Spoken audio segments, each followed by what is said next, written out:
कुछ धर्म की बातें, कुछ अध्यात्म की बातें, जो सत्य है जीवन का, कुछ उस सत्य की बातें, जो मूल रूप है ब्रह्मांड का, उस सनातन की बातें लेके मैं शिल्की विश्वकर्मा आप सभी का स्वागत करती हूँ अपने इस चैनल पे। तो welcome back to my channel. आज हम जानेंगे ब्रह्मांड का सच कि कैसे रचना हुई इस विश्व की, जिससे आप एक चीज तो समझ जाएंगे कि सत्य ही सनातन है और सनातन ही सत्य है। जैसा कि मैंने पिछली वीडियो में बताया था, श्रीमद् भगवद गीता हम सनातनियों के कई धर्म ग्रंथों में से एक है। तो इस वीडियो में हम जानेंगे कि हमारे सनातन धर्म में कितने धर्म ग्रंथ है। तो सबसे पहले हम बात करते हैं वेदों की। हमारे सभी धर्म ग्रंथों का आधार और सबसे पुराना धर्म ग्रंथ है वेद। वेद मानव सभ्यता का सबसे पुराना लिखित दस्तावेज है, जिसे हम रिटन डॉक्यूमेंट्स भी कह सकते हैं। वेदों की कुल संख्या 4 है। पहला है ऋग्वेद, दूसरा है यजुर्वेद, तीसरा है सामवेद और चौथा है अथर्ववेद। वेदों की 28,000 पांडुलिपियां इंडिया के पुणे शहर में भंडारकर ओरिएंटल रिसर्च इंस्टीट्यूट में रखी हुई हैं। अब हम बात करेंगे वेदों के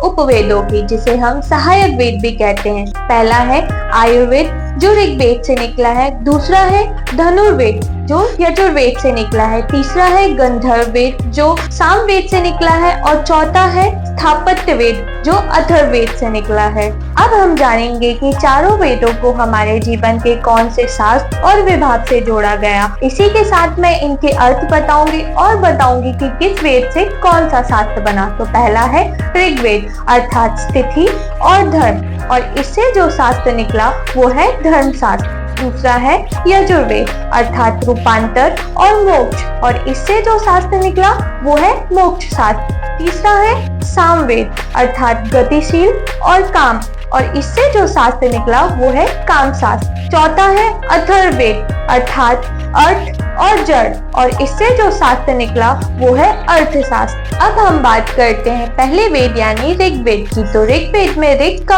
अर्थ है स्थिति और ज्ञान, और ऋग्वेद में कुल 10 मंडल हैं, यानी 10 अध्याय हैं, और 1028 सूक्त और कुल 11,000 मंत्र है। ऋग्वेद की 5 शाखाएं हैं, मीन ब्रांचेस। पहली है साकल, दूसरी है वासकल, तीसरी है अश्वलायन, चौथी है सांख्यायन और पांचवी है मांडुकायन।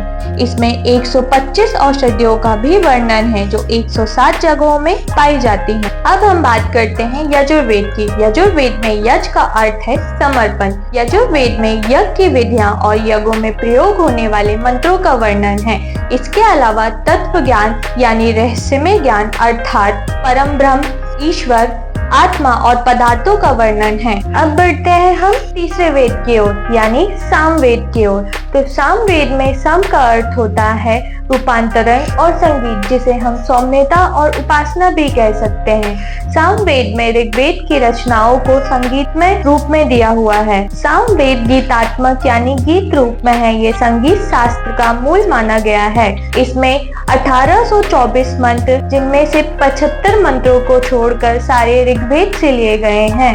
अब आते हैं हम चौथे वेद यानी अथर्ववेद में। तो थर्व का मतलब होता है कंपन यानी वाइब्रेशन, और अथर्व का मतलब होता है अकंपन यानी नॉन वाइब्रेशन। जो व्यक्ति ज्ञान से श्रेष्ठ कर्म करके परमात्मा यानी ईश्वर की उपासना में लीन होता है, वही अकंपन बुद्धि को प्राप्त कर मोक्ष धारण करता है। अथर्ववेद में रहस्यमय विद्याएं, जड़ी बूटियां, चमत्कार और आयुर्वेद का जिक्र है। इसमें 20 अध्याय और 5687 मंत्र हैं।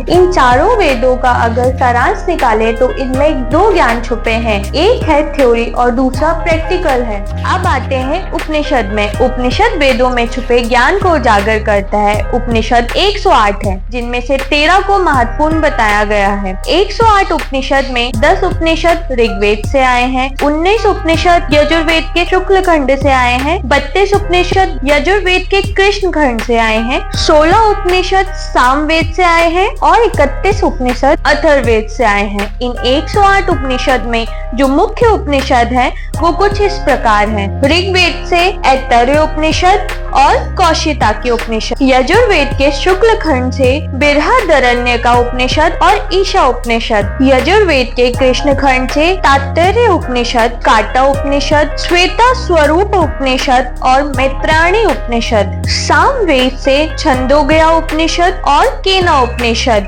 अथर्ववेद से 3 है, मुंडका उपनिषद, मांडुक्य उपनिषद और प्रश्ना उपनिषद। अब हम बात करेंगे पुराणों की। धर्म ग्रंथ में कुल 18 पुराण है। ये पुराण वेद में ही लिखे कल्पों और कहानियों पे आधारित है। इन पुराणों के नाम इस प्रकार है। पहला ब्रह्म पुराण, दूसरा पद्म पुराण, तीसरा विष्णु पुराण, चौथा शिव पुराण या वायु पुराण, पांचवा श्रीमद् भागवत पुराण, छठा नारद पुराण, सातवां मार्कंड पुराण, आठवां अग्नि पुराण, नौवां भविष्य पुराण, 10वां ब्रह्म वैवर्त पुराण, 11वां लिंग पुराण, 12वां वराह पुराण, 13वां स्कंद पुराण, 14वां वामन पुराण, 15वां कुर्म पुराण, 16वां मत्स्य पुराण, 17वां गरुण पुराण, 18वां ब्रह्मांड पुराण।